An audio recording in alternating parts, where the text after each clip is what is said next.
Anti-bullet program there. Righto, green light. Off they go.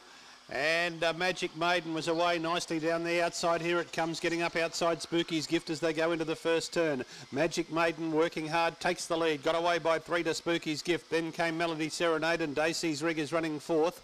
Followed by Yogi Blue, Full of Attitude, Titan Ash, and the last one is Classy Haze. This is dashed right away, Magic Maiden. 8 in front coming around the corner. Melody Serenade up for the exacta and then came Full of Attitude, but it's all Magic Maiden. Magic Maiden romped it in from Melody Serenade. Creeping along the fence, Yogi Blue grabbed third in front of either Spooky's Gift or Full of Attitude.